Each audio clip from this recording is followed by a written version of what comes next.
అట్లాగే వరంగల్ సిటీలో ఈ యొక్క తాగి వాహనాలు నడపడం వల్ల ఎలాగ ప్రమాదాలు బారిన పడుతున్నారు అనే దాని మీద ప్రజలందరికీ కూడా అవగాహన కల్పించడం జరిగింది.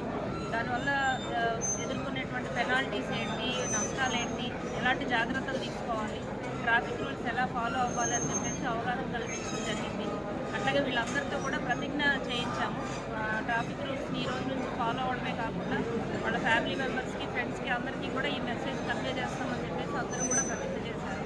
ఈ సందర్భంగా ప్రజలందరూ కూడా తాగి నడపవద్దని మా వరంగల్ పోలీసు నుంచి విజ్ఞప్తి చేస్తున్నాము. నమస్కారం.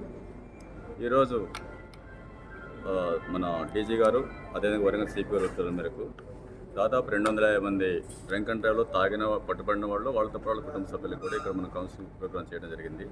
ఇది ఎల్ఐఎఫ్లో కార్యక్రమంలో భాగంగా చేసినాం. దీన్ని ముఖ్యంగా ఇప్పుడు చెప్పొచ్చిందంటే తాగి రోడ్డు ఎక్కకండి, డ్రైవ్ చేయకండి, ఇక్కడి నుంచి క్షమించిన రోజులు పోయినాయి. మనము వ్యక్తిగతంగా మీరు ఎవరైతే బండి డ్రైవ్ చేస్తారో వాళ్ళు రిస్టర్న్ కావాల్సిందే, రూల్స్ ఫాలో కావాల్సిందే. ఎవరో దొరుకుతారో ఏదో ఆపుతారో మర్చిపోండి.